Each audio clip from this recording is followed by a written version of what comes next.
বাড়িলতি রাজকচু এক চাষ পদ্ধতি। কিভাবে চারা রোপণ করবেন, চারা রোপণের নিয়ম, কখন বাড়িলতি রাজকচু এক চাষ লাভজনক। বাড়িলতি রাজকচু একের বীজ, ফুল, পোয়া বা চারা। প্রিয় দর্শক, আপনারা দেখেন আমাদের চারার বৈশিষ্ট্য, গোড়াটা মোটা। ভালো চারা মূলত গোড়া মোটা হয় এবং সুস্থ সবল হয়, গোড়া কাটা থাকে না। তো যাই হোক, কীভাবে চারা রোপণ করবেন দেখেন। আমরা চারা থেকে চারার দূরত্ব দিয়েছি 1 ফিট এবং সারি থেকে সারির দূরত্ব রেখেছি 2.25 ফিট।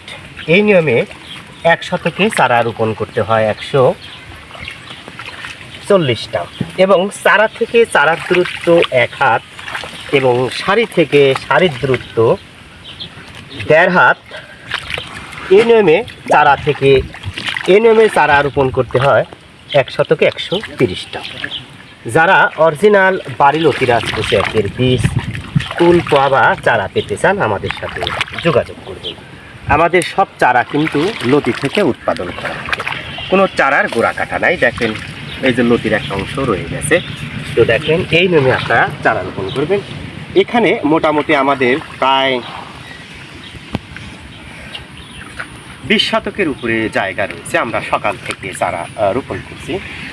প্রিয় দর্শক, বাড়িলতি রাজকচু এক চাষ পদ্ধতি। কিভাবে জমি প্রস্তুত করবেন, আপনারা প্রথমে জমিতে পর্যাপ্ত পরিমাণে পানি দিয়ে নেবেন। অতঃপর পাওয়ার টিলার বা ট্রাক্টর দ্বারা প্রয়োজন অনুসারে 2 থেকে 3টা সুন্দরভাবে চাষ দিয়ে জমি কাদা করবেন। দেখতে পাচ্ছেন চাষ দেওয়া হচ্ছে। জমি চাষ দেওয়ার পর সুন্দরভাবে মই দিয়ে জমি সমান করে নেবেন। প্রিয় দর্শক, আমি নিজেই জমি সমান করার কাজ করছি, আপনারা দেখতে পাচ্ছেন। যদি উঁচু নিচু থাকে তাহলে উঁচু জায়গাকার মাটি আপনারা চেষ্টা করবেন নিচু জায়গায় তা দেওয়ার জন্য। আপনারা দেখতে পাচ্ছেন শতভাগ সফল বাড়িলতি রাজকচু এক চাষি কৃষক ফজর আলী পা দিয়ে জমি সমান করার চেষ্টা করছে। আপনারা চাইলে জমি সুন্দরভাবে সমান করে নেবেন। সার প্রয়োগ পদ্ধতি। জমি প্রস্তুতের সময় কোন কোন সার ওষুধ কী পরিমাণ প্রয়োগ করবেন। 1 শতকে 700 গ্রাম পটাশ, 500 গ্রাম টিএসপি এবং 100 গ্রাম ফুরাডান বা বাসুডেন আপনারা প্রয়োগ করবেন। এই 3 প্রকার সার ও ওষুধ সুন্দরভাবে আপনারা মিশাবেন, যেন সমস্ত সার ও ওষুধ সুন্দরভাবে মিশে যায়। আপনারা দেখতে পাচ্ছেন আমি নিজেই তা মেশানোর চেষ্টা করছি। প্রিয় দর্শক, এই সার ঔষধের মিশ্রণ কখন প্রয়োগ করবেন। জমি চাষ দিয়ে মই দিয়ে সমান করার পর এই সার ঔষধের মিশ্রণ প্রয়োগ করবেন। এতে সমস্ত জায়গায় সমপরিমাণ সার ঔষধের মিশ্রণ পড়বে। এতে অনেক সুবিধা রয়েছে। চারা রোপণ পদ্ধতি। কোন নিয়মে চারা রোপণ করবেন, এক্ষেত্রে কয়েকটি পদ্ধতি রয়েছে। প্রথম পদ্ধতি, চারা থেকে চারার দূরত্ব 1 হাত এবং সারি থেকে সারির দূরত্ব 1.5 হাত। এই হিসাবে 1 শতকে চারা রোপণ করতে হয় 130 পিস। দ্বিতীয় পদ্ধতি বা নিয়ম, চারা থেকে চারার দূরত্ব 1 ফিট এবং সারি থেকে সারির দূরত্ব 2 ফিট। এই নিয়মে 1 শতকে চারা রোপণ করতে হয় 150 পিস। প্রিয় দর্শক, আপনি যে কোনো পদ্ধতিতেই চারা রোপণ করেন না কেন, অবশ্যই আপনাকে সঠিক সময়ে সঠিক যত্ন নিয়ে বাড়িলতি রাজকচু একের চাষ পদ্ধতি এগিয়ে নিয়ে যেতে হবে। ভালো বীজ ভালো ফসল, কেবল সুস্থ সবল বীজ থেকে সুস্থ সবল ফসল আশা করা যায়।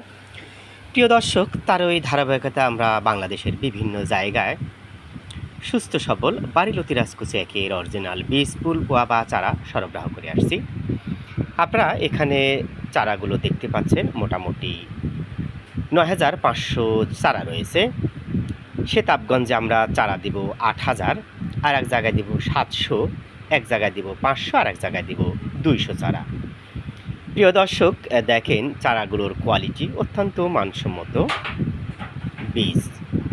আমাদের চারার অন্যতম বৈশিষ্ট্য হলো কোনো চারার গোড়া কাটা থাকে না। দেখেন চারাগুলো, কোনো চারার গোড়া কাটা নাই এবং প্রত্যেকটা চারার গোড়াতে পর্যাপ্ত পরিমাণে শিকড় রয়েছে।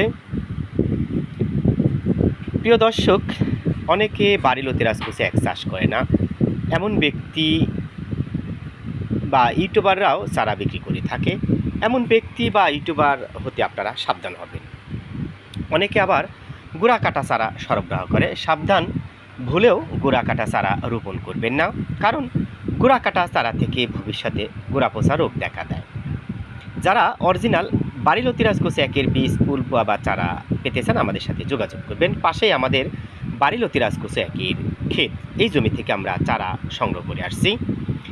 প্রিয় দর্শক, দেখেন চারার কোয়ালিটি খুবই মানসম্মত বীজ, সবুজ বীজ। এই চারাগুলো রোপণের পর মোটামুটি 15 দিনের মধ্যে 2 থেকে 3 পাতা হয়ে যাবে। 7 পাতা হলেই মোটামুটি আপনারা গাছ থেকে লতি দেখতে পাবেন। তো যাই হোক, ভালো থাকবেন, সুস্থ থাকবেন।